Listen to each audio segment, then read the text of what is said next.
그날에 저희 중 둘이 예루살렘에서 25리 되는 엠마오라 하는 촌으로 가면서 이 모든 된 일을 서로 이야기하더라.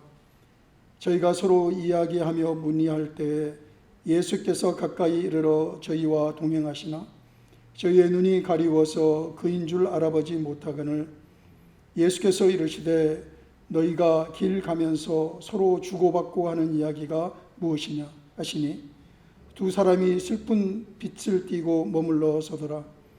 그 한 사람인 글로바라 하는 자가 대답하여 가로되 당신이 예루살렘에 우거하면서 그일 거기서 된 일을 홀로 알지 못하느냐. 가라사대 무슨 일이냐. 가로되 나사렛 예수의 일이니 그는 하나님과 모든 백성 앞에서 말과 일에 능하신 선지자연을 우리 대제사장들과 관원들이 사형 판결에 넘겨주어 십자가에 못 박았느니라. 우리는 이 사람이 이스라엘을 구속할 자라고 바랐노라. 이뿐 아니라 이 일이 된 지가 사흘째요 또한 우리 중에 어떤 여자들이 우리로 놀라게 하였으니 이는 저희가 새벽에 무덤에 갔다가 그의 시체는 보지 못하고 와서 그가 살으셨다 하는 천사들의 나타나심을 보았다 함이라. 아멘. 할렐루야. 여러분, 예수님께서 부활하셨습니다. 기독교는 부활의 공동체입니다. 우리 안에 부활이 없다면 사실 우리는 여기에 모여 있을 이유가 없습니다.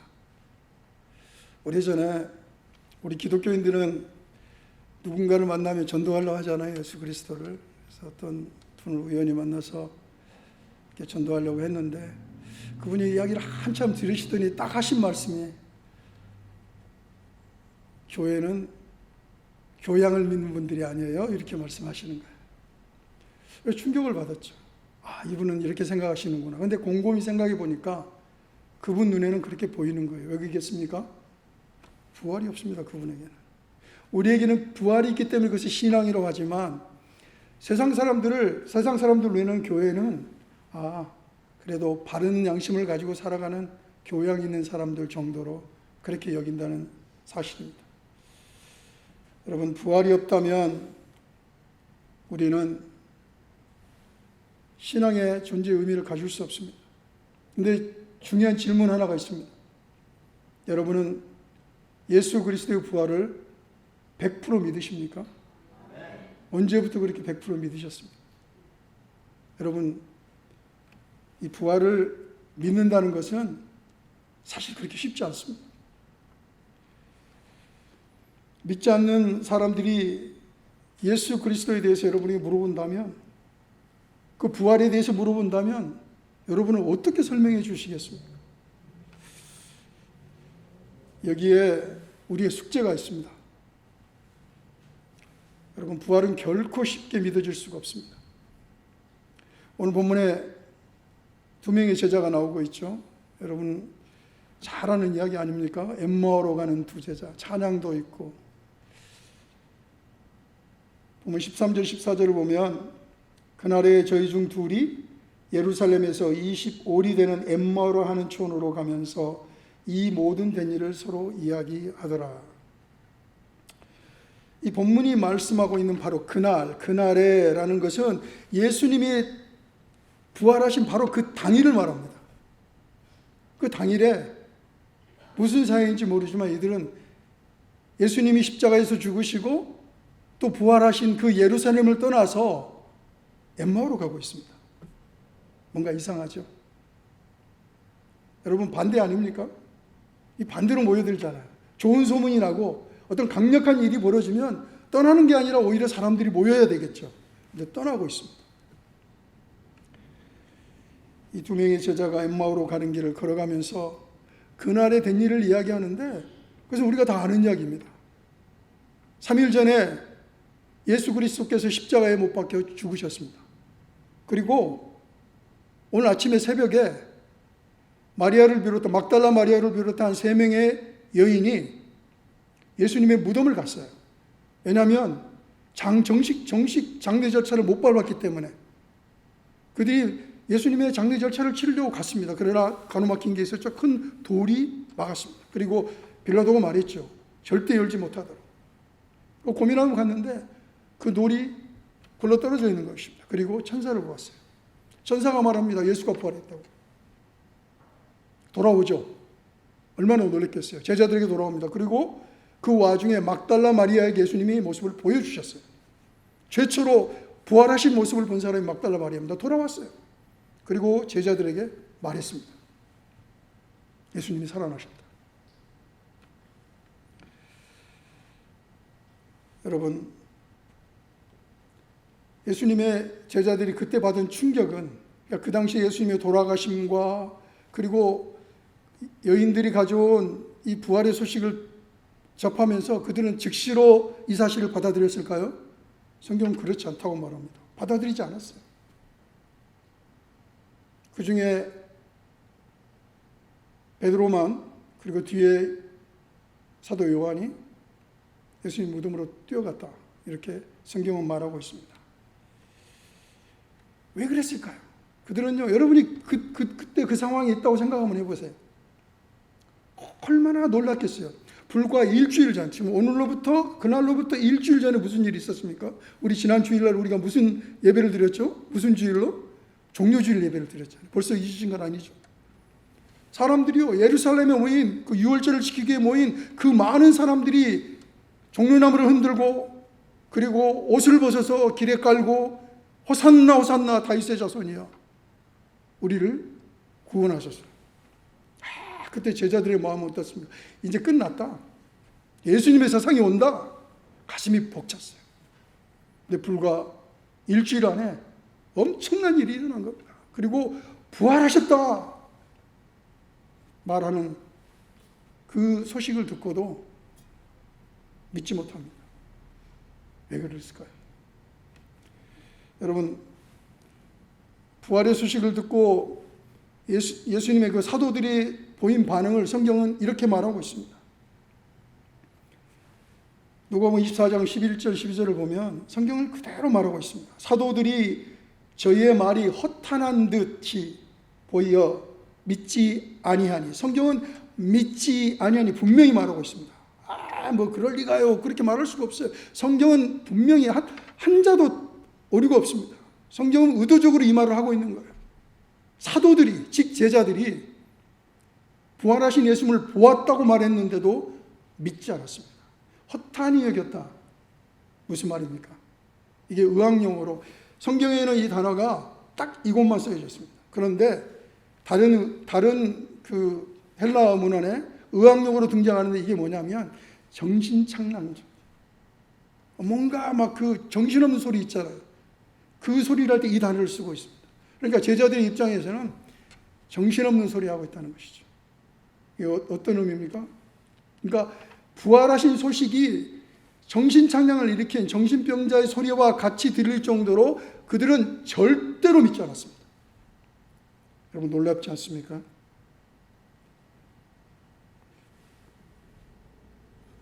왜 그랬을까요? 오늘 본문 15절로 20절을 보면 부활하신 예수님이 드디어 믿지 않고 지금 예루살렘을 떠나서 엠마오로 가고 있는 이 두 명의 제자들 앞에 나타나셨습니다. 저희가 서로 이야기하며 문의할 때 예수께서 가까이 이르러 저희와 동행하시나 저희의 눈이 가리워서 그인 줄을 알아보지 못하거늘 예수께서 이르시되 너희가 길 가면서 서로 주고받고 하는 이야기가 무엇이냐 하시니 두 사람이 슬픈 빛을 띠고 머물러 서더라. 직접 나타나셨고 예수님이 말을 거셨어요. 여러분, 이 세상 이야기로 보면 이 웃기는 일 아닙니까? 참 웃기는 일이잖아요. 나타나셨는데도 알아보지 못합니다. 그럼 어떤 사람은 이런 생각할 수 있어요. 아, 예수님이 변장을 하셨나 보다. 성경은 지금 그런 이야기를 하고 있지 않습니다. 무엇을 포커스를 맞추려고 이 엠마오로 가는 이 제자들의 이야기를 성경에서는 쓰고 있을까요? 분명히 의도가 있는 겁니다. 아, 예수님이 뭐 몸을 감추시고 안 보여주시고 이런 어떤 기적 같은 일을 말하려고 하는 것입니까? 아닙니다. 우리의 상태, 인간의 상태를 이야기하려고 합니다. 우리들의 이야기, 우리가 어떤 존재인가, 우리가 어떤 성향을 가지고 있는 사람인가를 말해주고자 하는 것입니다.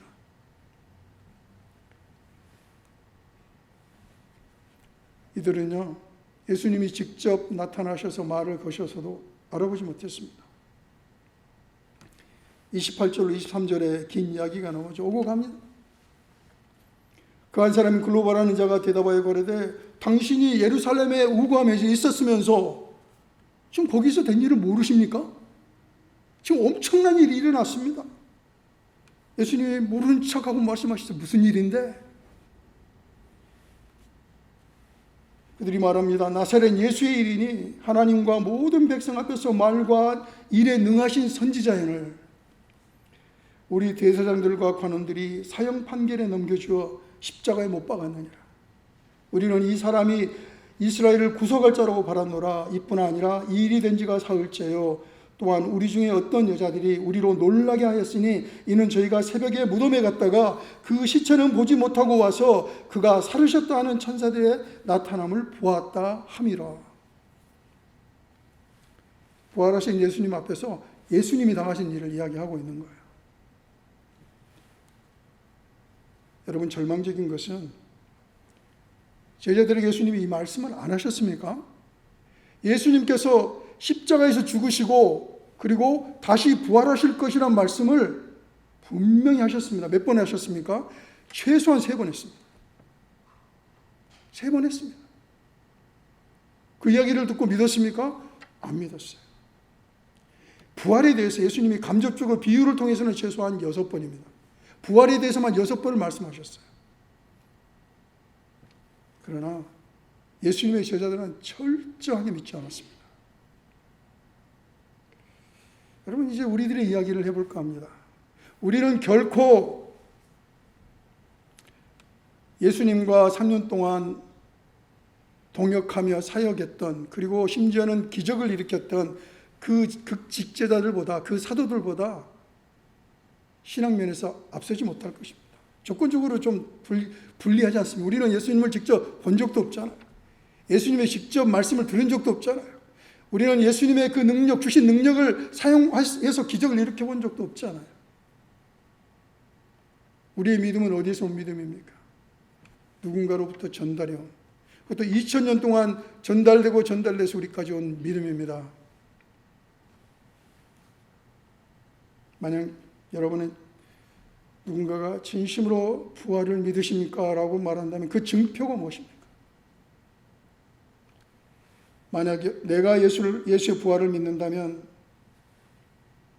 나는 확실하게 그 대답을 하게 될 것입니다. 그러나 내가 믿을 수 없다면, 그 예수의 부활을 믿을 수 없다면 어쩌면 나는 예수를 믿는 사람이 아닐지도 모릅니다. 부활의 예수를 믿지 않고 어떻게 믿는다 말할 수 있겠습니까? 만약 예수의 부활이 없다면 나의 부활도 없습니다. 내가 예수 그리스도의 부활을 붙잡아야만 주님을 만날 그날, 우리가 다시 만날 그날, 우리의 소망은 그거 아닙니까? 다시 오실 주님을 만나는, 우리가 소망하는 건 우리의 구원이고 영생 아닙니까?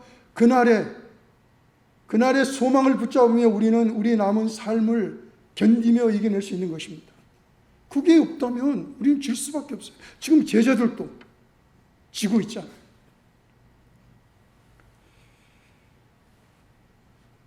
주님의 부활에 대한 확신한 믿음이 없다면 우리는 세상 앞에서 한없이 연약한 존재가 될 수밖에 없습니다. 성경은 그걸 말하고 있습니다. 여러분, 이 숙제가 오늘 본문에 등장하는 2명의 이 제자들과 나머지 모든 제자들에게 주어지게 됩니다. 지금 믿지도 않았고 나타나도 보여줘도 믿지 않은 이 사람들, 예수님은 이 사람들을 실패자라 말하지 않습니다. 또 예수님의 사역을 실패라고 말하지 않습니다. 왜 그렇습니까? 성경이 말하는 의도는 무엇입니까? 안다는 것입니다. 예수님이 이 땅에 오신 목적이 뭡니까? 의인을 구하러 오신 게 아니에요. 예수님이 이 땅에 오신 이유는요, 죄인을 구하러 오셨습니다. 이게 전제입니다. 우리들의 전제입니다. 여러분, 우리는 의롭지 않습니다. 여러분, 우리는 의로운 척해서도 안 됩니다. 이 세상에 누구도 의롭지 않습니다. 어떤 직분을 가졌더라도, 어떤 공덕을 쌓았다 하더라도 그 사람은 의롭지 않습니다. 오직 마지막 날에 예수께서 의롭다고 해주신 그 사람만이 의롭습니다. 그럼에도 불구하고 우리는 의롭지 않습니다. 하나님께서 우리를 받아주실 때 예수님의 그 말씀, 이 사람은 의로운 사람입니다. 나의 피로 말미암아 의로운 사람입니다 라고 말해주는 그것 때문에 의로워지는 거예요. 여러분, 우리가 살아가는 동안에 우리는 이 사실을 잊어서는 안 됩니다. 우리는 의롭지 않습니다. 그렇기 때문에 우리는 회개하면서 끊임없이 이 길을 가야 됩니다. 여러분, 이제 예수님의 제자들 앞에 엄청난 일들이 기다리고 있습니다. 최소한 300년 동안 무슨 일이 기다리고 있습니까? 끔찍한 박해가 시작됩니다. 이제는 빌라도의 그런 재판이 아니라 이제 황제가 개입한, 그 심지어는요 이스라엘 유대인들을 말살시켜 버리려는 그런 어마어마한 일들이 벌어지는데, 그 중에 기독교인은 아주 집중적인 그런 타겟이 됩니다. 이 300년 동안 그들은 끔찍한 고문과 핍박을 당합니다. 부활이 없이 어떻게 이기겠어요? 이게 이 제자들에게 주어진 숙제였습니다. 그런데요, 놀랍게도 어느 순간부터 제자들이 바뀌기 시작합니다. 여러분, 성경이 말하고자 하는 게 이게요. 바뀐다는 거예요. 이렇게 정말 말도 안 되는 일을 지금 겪고 있는 이 제자들, 이런 모습을 보이는 이 제자들이 바뀌었다는 것이, 그것이 바로 교회의 시작이었고 교회의 역사입니다. 부활하신 주님을 믿는 그 사람들에게 성령이 임하십니다. 그게 능력입니다. 부활하신 주님을 믿지 않으면 성령도 임할 수 없어요. 여러분, 이것이 오늘날까지 이어내려오는 우리 교회의 비밀입니다. 이 엔진이 식어버렸다면 우리는 엔진을 살려야 돼요. 그 안에 기름을 넣어야 돼요. 불을 붙여야 돼요. 수많은 사람들이 그 300년의 기간 동안, 아니요, 지난 2000년의 기간 동안 예수님을 배신했습니다. 지금도 일어나고 있습니다. 지금도요, 지구상 어느 구석에는요, 예수님 이름 때문에 핍박받고 천대받고 멸시받고 그렇게 살아가는 사람들이 있어요. 그리고 또 한편에서는 예수님을 짓밟으며 침을 뱉으며 배신해가는 사람들이 있습니다. 여러분, 그러나 수많은 교회가 이 부활하신 주님을 붙잡고 견디어냈습니다. 그 증거가 우리 아닙니까? 우리에게 복음이 전해졌잖아요. 누군가의 그 피 흘림 때문에, 누군가의 그 눈물 때문에, 누군가의 그 기도 때문에 이 복음이, 이 귀한 복음이 우리에게까지 전달되는 거예요. 이게 증거입니다. 여러분은 어떤 믿음을 갖고 계십니까? 오늘 본문이 우리에게 주는 위로가 있습니다. 예수님을 직접 만난 이 제자들도 이런 믿음에 대한 혼동을 겪었는데, 우리도 충분히 그런 혼동을 겪으며 살아갈 수 있다는 것입니다. 우리도 세속에 빠질 수 있어요. 우리도 예수님을 배신할 수 있어요. 우리도 정말 우리가 알고 있는 사람보다 더 끔찍한 죄악에 빠질 수도 있어요. 그러나 기회를 주신다는 거죠. 세상은 기회를 주지를 하지 않습니다. 배신자는 기회를 주지 않죠. 여러분, 사도 베드로를 보십시오. 그가 예수님이 잡히시던 날, 그날에 무슨 일을 했습니까? 예수님이 경고하셨죠. 너가 나를 배신할 것이다. 아닙니다. 결코 그렇게 하지 않겠습니다. 베드로가 3번씩이나 예수님을 부정했습니다. 마지막에 3번째는 예수님을 저주했습니다. 배교죠. 그럼에도 불구하고 예수님께서 베드로에게 나타나셨잖아요. 네가 나를 사랑하느냐. 여러분, 이 음성이 오늘날 우리 모든 사람들에게도 들려집니다. 주님께서 물으십니다. 부활하신 주님께서 물으십니다. 네가 나를 사랑하느냐. 우리 주님 어떤 대답을 기다리실까? 마음속에서, 우리 마음속에서, 주님, 그럼에도 불구하고 저는 주님을 사랑합니다. 모든 것을 용서하십니다. 그게 바로 십자가 사건이에요. 여러분, 부활하신 주님을 우리가 갈망하고 부활하신 주님을 향하여 눈을 들 때 주님은 결코 우리를 외면하지 않습니다. 사탄은, 마귀는, 아니면 세상은 우리를 정죄할지 몰라요. 그러나 우리 주님은 결코 우리를 정죄하지 않습니다. 어떻게 하면 부활하신 주님을 내가 인격적으로 만날 수 있을까요? 여러분, 주님과 대면하셔야 합니다. 다른 방법이 없어요. 내가 주님을 갈망하고 내가 주님 앞에 한 걸음씩 걸어가야 됩니다. 저는 목회를 하면서 많은 사람들이 간접적으로 주님을 만나려고 하는 것을 복원합니다. 주님을 만나는 일은 직접적이어야 됩니다. 누군가를 통해서, 누군가 대행을 통해서 그렇게 만날 수 없습니다. 목회자들이 예수님 부활하셨다고 우리가 설교하고 그러니까 부활했나 보다. 그렇죠. 또 성도들도 예수님 부활하셨어요 하니까 예수님 부활하셨나 보다. 학습되어 버립니다. 익숙해져 버립니다.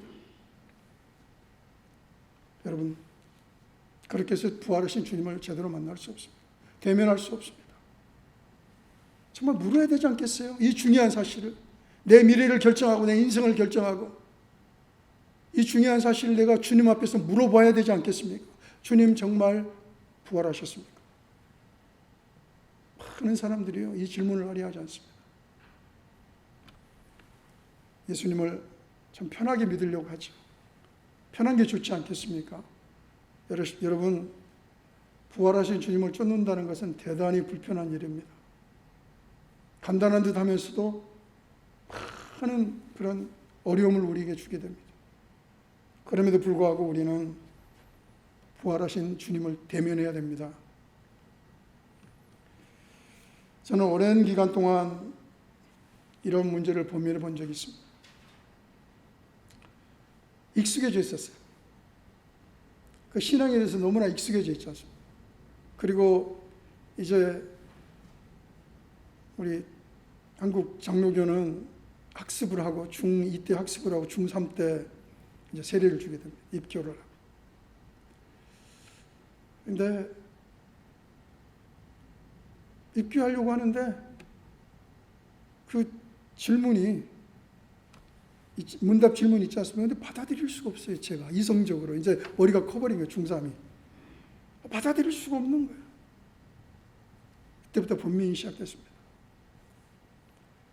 내가 받아들일 수 없는 걸 내가 믿는다고 이제 압박이 들어오죠. 제가 이거 지금 잘 안 믿는 것 같아요. 그럼 부모님들이 이제 압박이 들어오기 시작합니다. 그래도 부모님들은 뭘 원해? 그래도 그냥 믿는다고 해. 그거 아닙니까? 저는 근데 그렇게 할 수가 없었어요. 얼마나 많은 고민을 했는지 모릅니다. 여러분, 그건 겪어본 사람이 알겠죠? 여러분은 그런 경험 없으세요? 아마 있으실 거예요. 붙잡고 씨름해야 돼요. 정말 내가 예수를 믿느냐? 내가 믿는다고 말할 수 있느냐? 심지어는요, 대학교 신입생 때는 불교 동아리를 가입해 봤습니다. 진리를 찾아야 되는데 내가 꼭 어렸을 때부터 이렇게 그 세뇌되시 배운 이것보다 또 다른 데 진리가 있지 않겠냐? 그렇게 고민을 했습니다. 그리고 어느 순간에 주님과 대면하는 사건이 있었습니다. 여러분, 돌아보면 주님과 대면하려는 노력 없이는 저절로 주님을 만나실 수는 없습니다. 누군가의 엄청난 그런 간증을 듣고 어떤 목사님의 아주 엄청난 설교를 듣고 감동감하고 많은 사람들이 울고 회개할지라도 나의 회개가 없으면 아무 일도 일어나지 않습니다.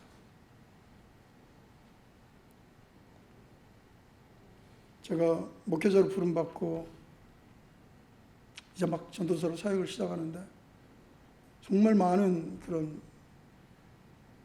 번민이 생기기 시작했습니다. 그러니까 세상적인 번민이 아니라 저의 무능함입니다. 나는 목회자 되기에 너무 무능하다. 너무 능력도 없고 아는 것도 없고. 그래서 친구 한 명과 함께 그 기도원에 가서 부르짖어서 기도했어요. 하나님께 능력 달라. 하나님, 능력 없이는 할 수 없습니다. 기도했습니다. 밤새 기도했어요. 정말 목이 쉬도록 기도했습니다. 그런데 음성이 들려와요. 내면에서. 엄청난 내용의 기도를 하고 있는데 내면에서 저 스스로 묻는 질문 하나가, 네가 믿느냐? 제가 막 기도했던 것은요, 막 다른 목사님에 대한 환상, 다른 그 믿음에 좋은 사람들의 어떤 능력, 막 그걸 꿈꾸고 있는 거예요. 근데 제 내면에서 들려오는 그 음성이 그것이었습니다. 네가 정말 믿느냐? 그래서 저는 기도를 멈췄습니다. 눈을 떴어요. 아무 불빛도 없는 그 밤하늘을 쳐다보면서 제가 물었습니다. 하나님 살아계십니다. 그런데요, 그 하나님의 그 살아계심, 여러분 대면입니다. 대면. 하나님이 주십니다. 여러분이 하나님을 바라보고 질문하실 때, 여러분 스스로를 내어놓고 나는 죄인입니다. 나는 무능합니다. 아무것도 아닙니다.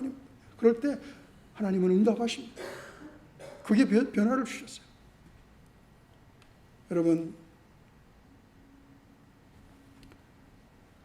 우리의 믿음이 나는 과연 어떤 부활에 대한 어떤 소망을 가지고 있는가를 점검해오는 좋은 기준치 하나가 있습니다. 여러분의 기도 내용을 살펴보십시오. 여러분의 기도 내용을 살펴보십시오. 나의 기도의 내용, 나의 그 간절함은 어디에 포커스가 되어 있는가? 주님이 원하시는 것은 사실 부활입니다. 부활의 소망입니다. 여러분, 예수님의 부활이 우리의 인생의 마스터키입니다. 부활이 없으면 아무것도 해결되지 않아요. 사실 우리가 바라고 이렇게 예배하고 이렇게 이 기다림은 그 주님의 부활을 보았듯이 우리의 부활을 꿈꾸는 것입니다. 우리의 영생 아닙니까? 아닌가요, 여러분? 다른 꿈을 꾸고 계신가요? 여러분, 우리의 믿음은 어디에 포커스가 되어 있냐면 하늘에서 하늘문이 열리고 천사장의 나팔 소리가 들리고 그리고 예수님이 오실 그날에 포커스가 되어 있습니다. 요한계시록 마지막 부분이 그렇게 정리가 되죠. 마라나타, 주 예수여 어서 오시옵소서. 부활의 주님이고 그날에 부활이 완성됩니다. 우리의 모든 기도의 제목은 그 결론은 바로 그날에 포커스가 되어 있습니다. 여러분, 많은 문제들이 있잖아요. 우리 삶 속에. 우리 삶 속에 정말 많은 기도 제목들이 있습니다. 뭐 급한 게 있잖아요, 지금. 그럼에도 불구하고 그 끝에는 부활이 있어야 됩니다. 그렇게 결론을 내려야 됩니다. 그리고 그렇게 기도해야 됩니다. 우리가 기도하지만 하나님, 금전의 문제가 있습니다. 경제적인 문제가 있습니다. 관계의 문제가 있습니다. 건강의 문제가 있습니다. 인연의 문제가 있습니다. 많은 기도가 있지만 그 끝에 우리가 부활하신 주님을 향하여 어떻게 해야 됩니까? 지혜를 주옵소서. 그 길을 가게 하여 주옵소서. 여러분, 우리가 부활하신 주님을 대면할 때 우리는 용사가 될 수 있습니다. 그때 기도의 용사가 될 수 있습니다. 그때 비로소 우리는 어떤 기도를 해야 될지를 알게 됩니다. 세상을 향하여 어떤 기도를 해야 될지. 바로 부활의 길을 지고 하는 기도인 것입니다. 여러분, 부활은 곧 승리를 의미합니다. 주님께서 사망 권세 깨뜨리고 부활하셨잖아요. 그것은 주님께서 사망 권세를 이기셨다는 그 승리의 선포인 것입니다. 예수님의 십자가 사건과 부활 이후에 그 300년 동안 세상 권력은 창과 방패, 창과 칼을 가지고 극심한 그런 박해를 했지만 그 300년 기간이 끝났을 때 312년에 세상은 뒤집어졌습니다. 당시 세상을 제패했던 거대한 로마 제국이 뒤집어졌습니다. 312년에 그들은 선포했습니다. 기독교가 로마의 유일한 종교이다. 국교로 선포해버렸어요. 여러분, 그들은 그 300년의 기간 동안 박해를 피해서 땅을 파고 숨어들었습니다. 그리고 거기에서 자녀를 낳고 또 자녀를 낳고 300년을 버텼습니다. 그리고 세상으로 나온 사람들은 세상에서 천하게 짓밟혔습니다. 그럼에도 불구하고 이 부활을 믿는 공동체는 결국 세상을 뒤집었습니다.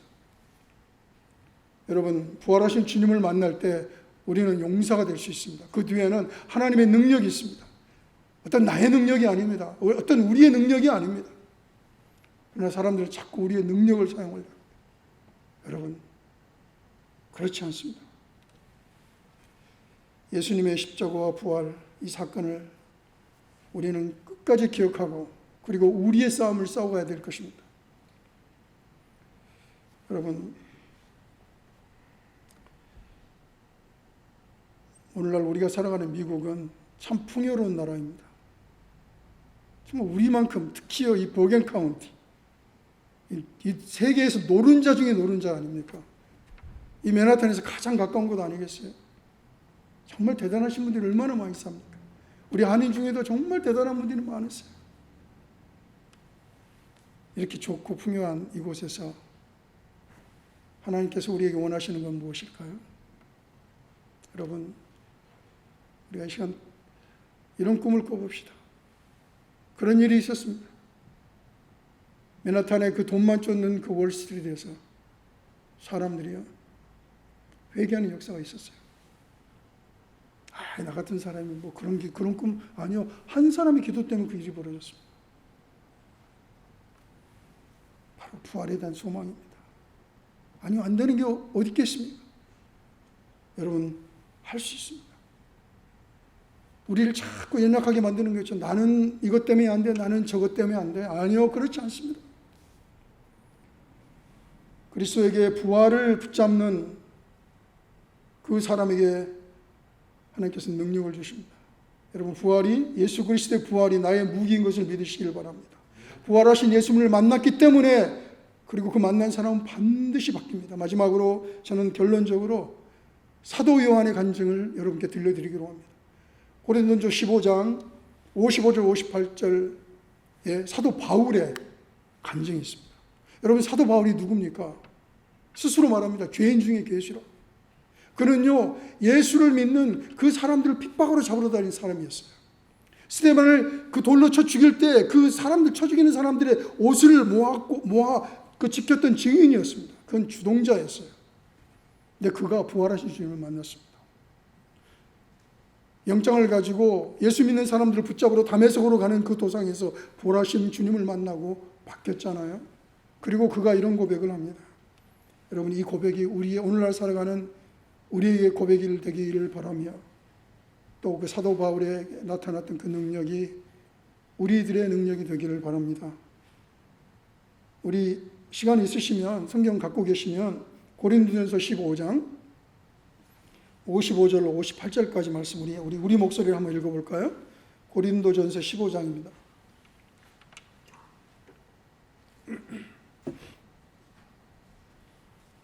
55절로 58절 말씀 우리 찾으셨으면 한 목소리로 합독하겠습니다. 사망아, 너의 승리가 어디 있느냐? 사망아, 내가 쏘는 것이 어디 있느냐? 사망이 쏘는 것은 죄요, 죄의 권능은 율법이라. 우리 주 예수 그리스도로 말미암아 우리에게 승리를 주시는 하나님께 감사하노니, 그러므로 내 사랑하는 형제들아, 견실하며 흔들리지 말고 항상 주의 일에 더욱 힘쓰는 자들이 되라. 이는 너희 수고가 주 안에서 헛되지 않을 줄을 알미라. 여러분, 우리가 살고 있는 이 시대, 하나님이 우리에게 원하시는 게 분명히 있습니다. 기도하십시다. 이 부활의 열쇠를 가지고 여러분, 기도해야 될 대상이 누굽니까? 여러분, 극심한 박해를 받고 있는 그 사람들을 위해서 기도해야 되겠죠. 그렇지만은 가까이에, 우리의 가정 속에, 우리들 자녀들 가운데, 우리 가까운 친지들 가운데, 친구들 가운데, 동료들 가운데, 우리 사회 가운데 우리가 그 부활하신 그 십자가를 붙잡고 우리 주님을 붙잡고 기도해야 될 대상들이 있습니다. 부활의 길을 붙잡으시고 주님의 이름을 선포하시고 기도하십시다. 언젠가 주님이 응답하시리라 그 소망을 가지고 정말 끝까지 기도하시는, 그리고 승리를 선포하시는 여러분 되시기를 간절히 바랍니다. 기도하시겠습니다.